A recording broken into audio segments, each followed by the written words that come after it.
Bonjour les amis, Marc Maillot encore avec vous avec une méditation basée sur un verset seulement dans l'épître de Paul aux Éphésiens, chapitre 3, verset 12. L'apôtre écrit: étant unis à lui, donc à Dieu bien entendu, par la foi, en lui nous avons la liberté de nous approcher de Dieu avec assurance. Fin de la citation. Je voudrais commencer une petite série sur la prière, l'exercice principal de la foi chrétienne est pourtant un phénomène dont la majorité de nous, les chrétiens, sont souvent si mal entraînés. Je m'explique. D'abord, qu'est-ce que c'est la prière? Selon Larousse de Poche, il s'agit de la supplication adressée à Dieu. Fin de citation. Et cela est en partie vrai. Plus intéressant, je pense, la définition du verbe prier, toujours chez Larousse, qui est défini comme conjurer ou honorer Dieu, une divinité, par des paroles. Encore des éléments de la vérité. J'aime aussi la définition du catéchisme de Westminster qui dit, et je la cite, la prière est une présentation de nos désirs à Dieu au nom du Christ en vue des choses agréables à sa volonté. Elle est aussi la confession de nos péchés et l'expression d'une vive reconnaissance pour toutes ses grâces. Fin de citation. Voici encore des éléments de la vérité. Il n'y a qu'une compréhension de la Bible, parole de Dieu, pour élucider ce que c'est le mystère de la prière. Je dis mystère car selon la logique humaine, il y a quelque chose d'incompréhensible, qui est le fait de parler à Dieu. C'est l'essence même de la prière, alors qu'il sait d'avance ce que nous pensons et nous disons avant que les mots soient sur nos lèvres. Et en effet, David écrit déjà il y a longtemps, et je le cite, bien avant que mot vienne sur mes lèvres, l'Éternel, tu le sais déjà, tu sais tout ce que je vais dire. Psaume 139, verset 4. Alors, ce fait en lui-même est significatif car il prouve que le but de la prière n'est pas d'informer Dieu de quelque chose, car le Tout-Puissant est aussi omniscient. Il sait tout.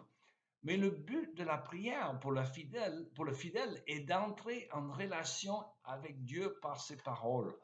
D'ailleurs, c'est ce qui distingue l'homme créé à l'image de Dieu de toutes les autres créatures.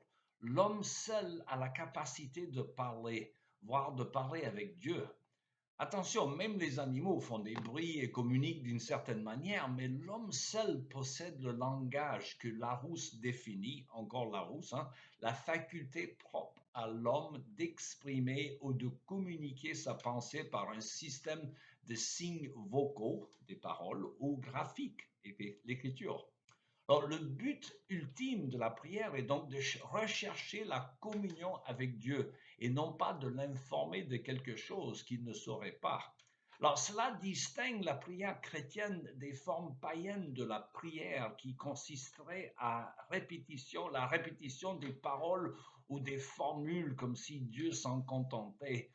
Jésus lui-même veut désabuser les gens de cette notion lorsqu'il dit, et je le cite, dans vos prières, ne rabâchez pas de tas de paroles à la manière des païens. Ils s'imaginent qu'à force de paroles, Dieu les entendra. Ne les imitez pas, car votre Père céleste sait ce qu'il vous faut avant que vous le lui demandiez. Matthieu 6, 7. Encore une fois, le but de la prière, c'est d'entrer en communion avec Dieu, avec notre Père céleste, en lui exprimant nos sentiments francs et sincères. C'est un peu comme la relation terrestre entre les personnes que nous aimons. Nous communiquons nos sentiments par des paroles. D'ailleurs, quand on aime quelqu'un, on lui parle, n'est-ce pas? Alors, prenez le cas des jeunes fiancés qui discutent pendant des heures de tout ou de rien, en tête à tête ou au téléphone ou autrefois en s'écrivant. Quand on aime quelqu'un, il ne nous manque jamais quelque chose à lui dire, n'est-ce pas? Tout le monde comprend cela. Alors cela s'appelle la communication, le phénomène qui lie deux personnes ensemble. À défaut de cultiver cette communication, beaucoup de couples se dessouent. Demandez à n'importe quel conseiller conjugal la raison le plus commune des divorces. Il vous dira que l'une des membres du couple, souvent la femme, dit qu'elle souffre de manque de communication avec l'autre. Donc, il souffre ou elle souffre par manque de dialogue. Alors revenons à la prière. Que les hommes sachent ou non, nous avons tous également besoin de communion avec notre Père céleste. Saint Augustin a dit, et je le cite, Tu nous as créés pour toi, Seigneur, et notre âme est inquiète tant qu'elle ne se repose pas en toi. Fin de citation. Alors, la difficulté principale de la prière est peut-être liée au fait que dans un monde déchu, nous n'avons plus une bonne communication avec Dieu. Notre péché nous sépare de Dieu, 3 fois saint. Ce sont vos fautes qui mettent une séparation entre vous et votre Dieu, nous dit le prophète Isaïe. Avant donc qu'il puisse avoir une communion intime entre l'homme et Dieu, il faut qu'il y ait une reconnaissance de ce fait, ce qui nous amène au premier élément de la prière, à savoir la reconnaissance de nos fautes et la sainteté tout autre de Dieu. Alors cela sera le sujet de notre prochaine méditation. Aujourd'hui, il me reste qu'à vous souhaiter une bonne journée et à la prochaine.